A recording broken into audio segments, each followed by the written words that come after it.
Gold, trusted gold buyers. మీరు తాకట్టు పెట్టిన బంగారాన్ని విడిపించి ఈ రోజు ఉన్న మార్కెట్ ధరకు కొనబడను.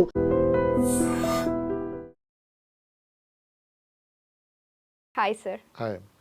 సార్, ప్రతి ఇంట్లో ఉండే సమస్య అని చెప్పుకోవచ్చు, లేకపోతే ప్రతి ఇంట్లో ఉండే ఒక విషయం గురించి మాట్లాడుకుందాం. బంగారం రేట్ పెరుగుతుందా తగ్గుతుందా అని చెప్పి ప్రతి ఒక్కరికి ఒక ఆలోచన అయితే ఉంటుంది. మిగతా స్టాక్ మార్కెట్స్, మ్యూచువల్ ఫండ్స్ గురించి ఎవరు పట్టించుకోకపోయినా గోల్డ్ రేట్ మాత్రం ఖచ్చితంగా పట్టించుకుంటారు. సో తగ్గుతుందంటారా పెరుగుతుందంటారా, ఎలా ఉండబోతుంది చెప్తారా? మన నార్మల్గా హ్యూమన్ మైండ్ ఎలా ఉంటుందంటే, ఏది ప్రైస్ పెరుగుతుందో అందరూ దాని వెనకాల పరిగెడతారు. Demand, supply demand. సో అది కావాలి అని అందరూ దాని వెనకాల పరిగెత్తి కొనాలని అనుకోవడం, దాన్ని బట్టి ఇంకా ప్రైస్ పెరగడం, అలా అది కామన్గా ఇదే గోల్డ్ టాపిక్ వచ్చేప్పటికీ 2015 నుంచి దాదాపు 21 వరకు అది ఫ్లాట్లో ఉంది. ప్రైసెస్ ఫ్లాట్గా ఉన్నాయి ఆల్ త్రూ. అప్పుడు ఎవరు ప్రతి వాళ్ళు వెళ్ళి షాప్కి వెళ్ళి కొనే ప్లాన్లో ఉంటుంది చాలా మంది. గోల్డ్ కొందాలి రేపు కొందాలి ఉండి ఉండొచ్చు. 21, 22 ప్రాంతాల్లో ఎప్పుడైతే అది పెరగడం స్టార్ట్ అయిందో అప్పుడు అందరూ దానికా పెరుగుతామని పెట్టారు. అది ఇంకా ముందుకు వెళ్తోంది and everybody is running behind. In short చెప్పాలి అంటే గత 5 ఏళ్లుగా 40% గోల్డ్ పెరిగింది. 40% ప్రైసెస్ పెరిగే గోల్డ్ది. అంటే మనం ఏం చేయకుండా గోల్డ్ కొని 5 ఏళ్ల క్రితం పెట్టి ఉంటే ఇప్పుడు 40% రిటర్న్. ఏ స్టాక్ కానీ ఏ అసెట్ క్లాస్ కానీ అంత రిటర్న్ ఇచ్చి ఉండకపోవచ్చు. Liquid income very highly liquid asset కూడా అది. సో అలాగా దానికి ఎందుకు పెరుగుతుంది అంటే కారణం స్టడీ చేస్తే మనం అర్థమయ్యేది ఏంటంటే, బ్యాడ్ న్యూస్ ఈజ్ ఇప్పుడిప్పుడే గోల్డ్ ప్రైస్ తగ్గదు. ఓకే. ఎందుకంటే గోల్డ్కి జియో పొలిటికల్ టెన్షన్స్కి పెద్ద అవినాభావ సంబంధం ఉంది. ఓకే. అలాగే డాలర్ మీద కూడా గోల్డ్కి సంబంధం ఉంది. డాలర్ ఇండెక్స్ అని అంటారు. డాలర్ ఇండెక్స్ అని యుఎస్ డాలర్ ఒక బంచ్ ఆఫ్ కరెన్సీస్తో టై అప్ అయి ఉంటుంది గ్లోబల్గా.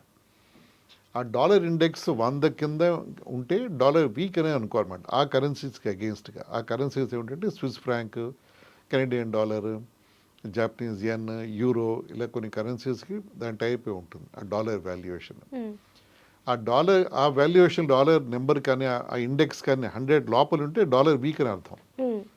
డాలర్ వీక్గా ఉన్నప్పుడు గోల్డ్ ప్రైసెస్ తగ్గుతాయి. ఓకే.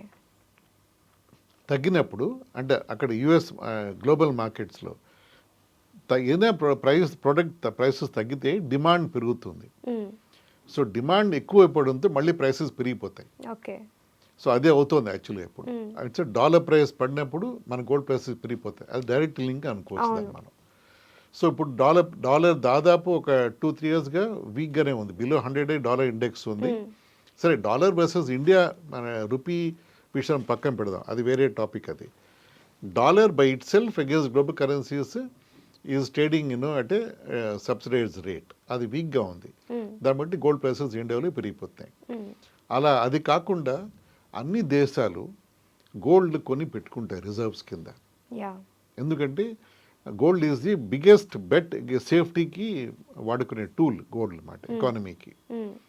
సో అది కూడా చాలా దేశాలు కూడా గత 2-3 ఇయర్స్గా చాలా గోల్డ్ కొన్నాయి. క్రిప్టో కంటే కూడా ముందు గోల్డ్కే ప్రిఫరెన్స్ ఇస్తున్నారు కదా సార్. అసలు గవర్నమెంట్ క్రిప్టో పట్టించుకోరు, గోల్డ్ గవర్నమెంట్ అంతా కొనేది. సో గోల్డ్ డిమాండ్ చాలా పెరిగిపోతుంది. ఇన్ఫాక్ట్ 2-3 ఇయర్స్గా చాలా గోల్డ్ మనం ఇండియా కూడా చాలా గోల్డ్ కొంటున్నాం. అంటే ఒక చిన్న ఇన్ఫర్మేషన్ ఏంటంటే, ఇండియా దాదాపు ఒక 900 tons ఆఫ్ గోల్డ్ ఇండియాలో ఉంది. ఇండియన్ అంటే ఫిజికల్ గోల్డ్ ఇండియాలో ఉంది. Physical gold. ఓకే. అంటే నేను ఇంట్లో ఉండే గోల్డ్ విషయం మాట్లాడలేదు. గవర్నమెంట్ దగ్గర గోల్డ్ బార్స్, గోల్డ్ దీంట్లో దాదాపు 900 tons ఉంది. దాంట్లో దాదాపు 150 టన్నులు బయట దేశాలు పెట్టడం జరిగింది. మనం కొన్ని దేశాలు మనం వాళ్ళకి, ముఖ్యంగా యూకేలోను, యూరోప్ కొన్ని దేశాల్లో మనం వాల్ట్స్లో పెట్టాం. అక్కడ స్విట్జర్లాండ్ వాటిలో వాల్ట్స్లో పెట్టింది ఇండియన్ గవర్నమెంట్. అప్పుడు అవన్నీ కూడా ఈ జియో పొలిటికల్ గొడవలు చూసిన తర్వాత ఇండియా వాటిని క్వాటిగా తెచ్చేసింది. About recently month or 2 months back. ఆ 100 టన్నుల గోల్డ్ తెచ్చి మన కంట్రోల్ మన ఇంట్లోనే పెట్టుకోవాలని చెప్పి మొత్తం గోల్డ్ మన ఏది మనం అనుకున్న గోల్డ్ అంతా తెచ్చి మన దగ్గర పెట్టేసుకున్నప్పుడు, అంటే ఏ దేశం మీద డిపెండ్ అవ్వట్లేదు. యుఎస్ అడ్మినిస్ట్రేషన్ కొన్ని దేశాలకి కొంచెం కూడా హింట్ ఇచ్చింది. యుఎస్ కూడా పెద్ద స్ట్రాంగ్గా వాల్ట్స్ ఉన్న దేశం అంటే చాలా దేశం యూఎస్లో పార్క్ చేస్తాయి గోల్డ్ని.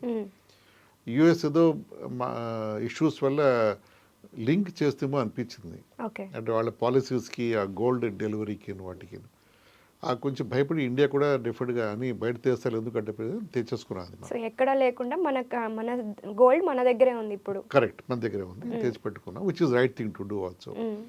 ఇంకొక చిన్న ఇన్ఫర్మేషన్ ఏమిటంటే మన ఇండియన్ ఫ్యామిలీస్లో ఉన్న గోల్డ్ ఇండియన్ గోల్డ్ కంటే నవదేశ్లో 10 times ఇండియన్ గోల్డ్ కంటే మన ఫ్యామిలీస్లో ఉంది అది.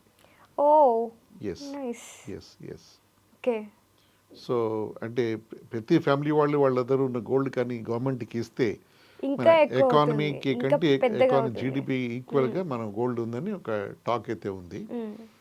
ఇలా చాలా ఇంట్రెస్టింగ్ ఫ్యాక్ట్స్ ఉన్నాయి మనకి. ఇండియాకి గోల్డ్కి ఎప్పటి నుంచో మనకి ఇంట్రెస్ట్ ఎక్కువ మనకి. మన ప్రైమ్ మినిస్టర్ గారు ఈ మధ్య ఆఫ్రికా దేశ టూర్ మీద వెళ్ళారు, నిన్న వాళ్ళ కాబోలు. ఘానా పెద్ద ఆఫ్రికాలో గోల్డ్ మైన్స్ చాలా ఉంటాయి. ఘానా ఇస్ గోల్డ్ ప్రొడ్యూసర్ కూడా. So gold and oil producer Ghana. So ఆ ఘానా దేశానికి మన ఇండియన్ ప్రైమ్ మినిస్టర్ ఎవరు వెళ్ళినట్టారు ఇన్ని డికేట్స్లో కూడా. ఆయన అక్కడికి వెళ్ళారు యాక్చువల్గా. ఇప్పుడు అక్కడికి కూడా బ్రెజిల్ కూడా వెళ్తారు అక్కడి నుంచి. ఆయన ఘానాకి వెళ్ళి వాళ్ళు ఆ గోల్డ్ వాట్ ఎవర్ అగ్రిమెంట్స్ చేసుకుని ఇంకా గోల్డ్ కొనేలాగా వాట్ ఎవర్ అంటే ఎజెండా ఉండొచ్చు పెంచుకునేలాగా. అదే ఆ ఎజెండా ఉందేమో అనుకుంటున్నాను. లేకపోతే గోల్డ్ ఆయిల్ రెండు అక్కడ ఉన్నాయి. అది చాలా ఇంపార్టెంట్ మనకి మీ రా మెటీరియల్స్ ఇండియాకి అది. ఓకే. సో ఇలాగా మన గవర్నమెంట్ వాళ్ళు చాలా తెలివితేటలుగా ఎక్కడ ఎవరితో మాట్లాడాలి అన్నీ మాట్లాడి మనం సమకూర్చుకుంటున్నాం. సో షార్ట్ ఆన్సర్ ఏమిటంటే ఈ జియో పొలిటికల్గా ఈ గొడవలు ఉన్నంత కాలం మన గోల్డ్ ప్రైసెస్ ఇలాగే మనకి ఇండియాలో ఎక్కువగానే ఉంటాయి. డిమాండ్ ఎక్కువైతే ప్రైసెస్ పెరిగిపోతూ ఉంటుంది. అండ్ జియో పొలిటిక్స్ వెంట తగ్గుతాయా? I doubt. ఎందుకంటే ట్రంప్ తర్వాత Iran, Israel, Russia, Ukraine, India, Pakistan, ఏమిటేమిటో దేశాలు అన్ని రకరకాల సిచ్యువేషన్ అన్సర్టైన్ ఇష్యూస్ అన్ని జరుగుతున్నాయి. కరెక్ట్, వోలటైల్ టైమ్స్లో ఉన్నాం కాబట్టి మనం అన్ని దేశాలు గోల్డ్ ఇమీడియట్గా ప్రొక్యూర్ చేసి పెట్టుకుంటామండి. డిమాండ్ ఇంకా పెరుగుతుండే గోల్డ్ అది. So that's one thing we have to bear with this now. So మనం 5 years బ్యాక్ కొని ఉంటే would have been become better places. చాలా బాగుండే పరిస్థితి. ఇప్పుడు డజన్ మాట ఇప్పుడు కొన్నా కూడా ప్రైస్ పెరుగుతుంది గోల్డ్ అది. అంత కాకపోతే అట్లీస్ట్ 15-20% అయితే పెరుగుతుంది నా లెక్కలో అయితే. డిపెండ్ నీడ్స్ బిసి అంత పెరుగుతుందని. సో అంటే ఇప్పుడు అదర్ కంట్రీస్ అంటే వాళ్ళు ఒక ఇన్వెస్ట్మెంట్ లాగా పెట్టుకుంటారు. కానీ మన ఇండియా ఏంటంటే అదొక ఆభరణంగా చూస్తారు బంగారం అంటే. ఇప్పుడు పెళ్ళిళ్ళ సీజన్ కూడా రాబోతుంది. సో కొనాలి అని అనుకుంటున్న వాళ్ళకి ఏం చెప్తారు? ఆభరణాలుగా కొనాలి అనుకున్న వాళ్ళకి ఇన్వెస్ట్మెంట్ కంటే కూడా ఆభరణం కొనాలి అంటే వాళ్ళ బడ్జెట్స్ చూసుకుని చేయాలి అంతే. ఇంకెక్కడ తగ్గించి గోల్డ్ కొనాలి. అదే అంటే తగ్గితే కొందామని, ఇంకా తగ్గడం కోసం వెయిట్ చేస్తూ ఉంటారు కదా సార్ వాళ్ళు. సో దానికోసం ఏం చెప్తారు? తగ్గినా మార్జిన్గా తగ్గచ్చు, కానీ నవదేశంలో పెద్ద రిలీఫ్ రాదు నా ఎక్స్పెక్టేషన్లో. వాళ్ళ మ్యారేజ్ బడ్జెట్స్, వెడ్డింగ్ బడ్జెట్స్ ఇంకెక్కడ తగ్గించుకుని వాళ్ళు గోల్డ్ ఇంకా కొనాలంటే చేరు గోల్డ్ ప్లేటెడ్ జ్యువెలరీ కొనుక్కోవడం ఉంటాయి. అంటే మీకు ఆడవాళ్ళు ఇంకా బాగా తెలుస్తుంది. అవును సార్, ఎక్కడ ఉంటాయని తెలుస్తుంది. అవును. ఇప్పుడు రీసెంట్గా సిల్వర్కే గోల్డ్ ప్లేటింగ్ వస్తున్నాయి. సిల్వర్ కూడా బాగా పెరిగిపోతుంది. 1 kilo 1 lakh అవుతుంది. ఇదేమో 10 grams 1 lakh అయింది ఇది గోల్డ్. సో అది సిల్వర్ ఇండస్ట్రియల్ యూజ్ కూడా ఉంది కాబట్టి పెరుగుతోంది. అదర్వైజ్ గోల్డ్ ప్రైసెస్ చెప్పినట్టు కొంచెం మనకి సిచ్యువేషన్ అకేషన్ ఉంటే కొనేయమంటారు. తప్పదని కొనుక్కోవాలి.